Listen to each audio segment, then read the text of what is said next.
Sabine Kirchner-Anderson, Danish Language Council. I was just wondering, in which way does Google connect to the various language community? I mean, we heard just before that there is very little available on the net for smaller languages, such as Danish, for instance. But Google sort of provides services for all kinds of languages. How is your connection with language communities? Yeah, I'm not the best person to really ask this.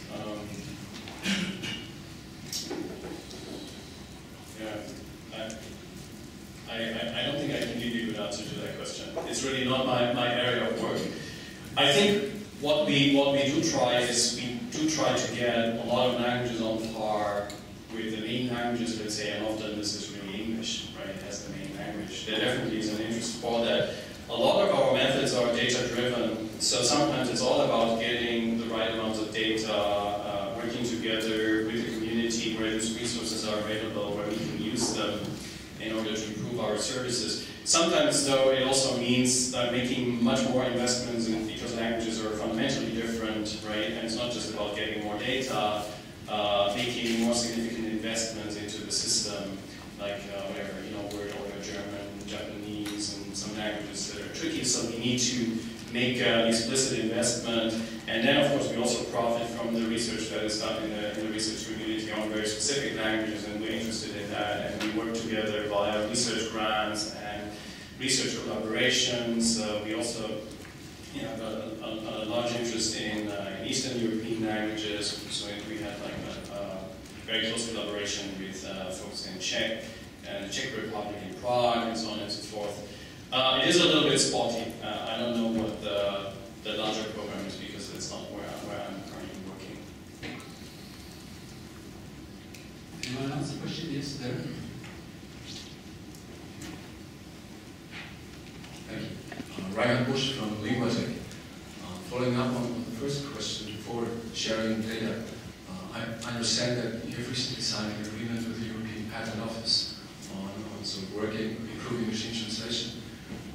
Of course, privacy issues are concerned.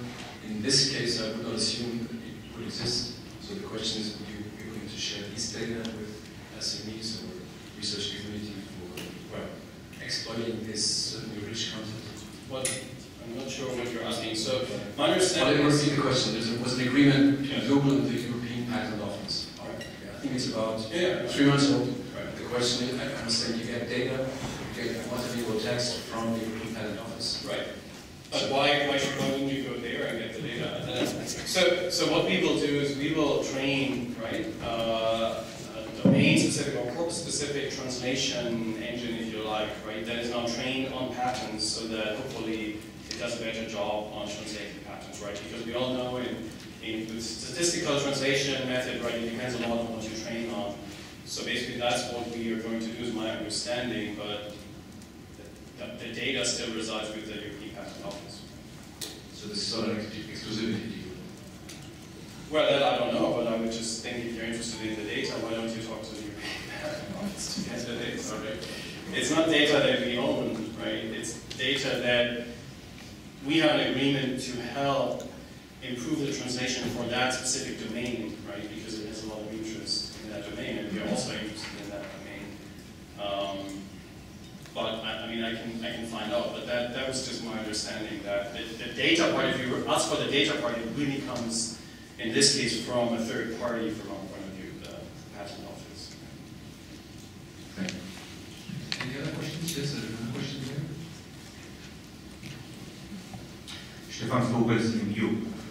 In the later part of your talk, essentially talked about this reading to web, learning from the web, structured information from the web, and so on. How much of this is primarily on English? How much do you actually process already multilingual data? And do you see a way to actually then connect the structured graphs which you build on different languages? And this could help for translation, cross-language query, and so on.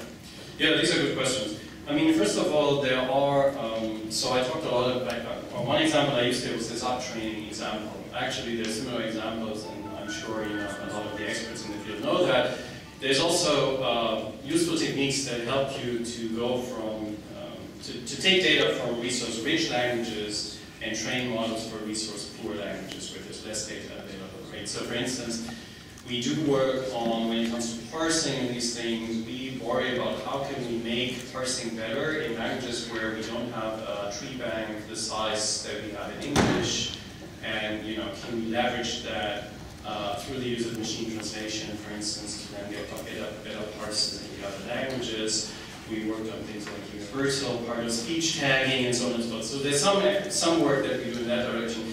When it comes to information extraction, yes, we do have that currently running in only maybe a handful of the major languages, which is more just the fact that engineers being a bit shorthanded. But there's some positive reinforcements here that happen, right? Because the entities, well, at least the entities of like a lot of the entities on concepts that have like a global interest. I mean, there's always entities that are of local interest, right? And maybe you only see them in a local language. But there's lots of things that span the world, right? Everyone's kind of interested in these concepts and topics. As we start doing it in some languages, it will also automatically improve things in other languages. So for instance, we are better at understanding contextual dependencies on other entities, right? That is a language-independent things that we can learn, right? Freebase as a whole also has a lot of language-independent components, right?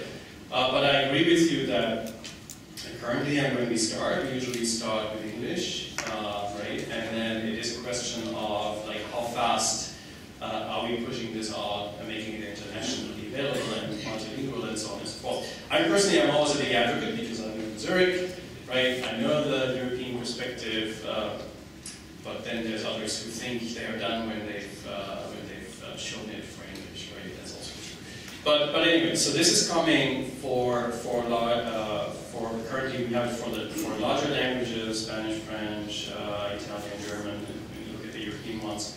But we are pushing for more also as it becomes more important.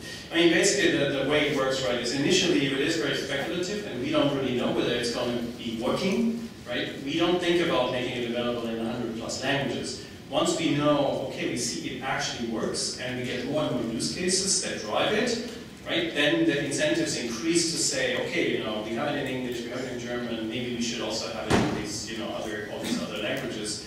And then we develop a plan on how to internationalize it, right?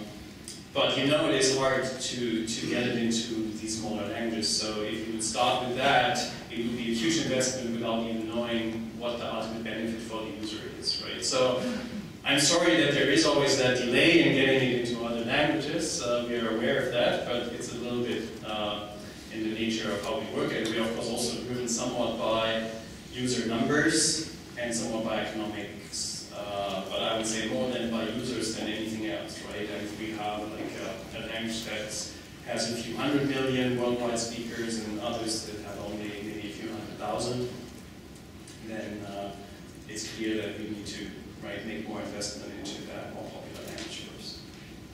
Okay, thank you. We have to conclude the session here. Let's thank Thomas again.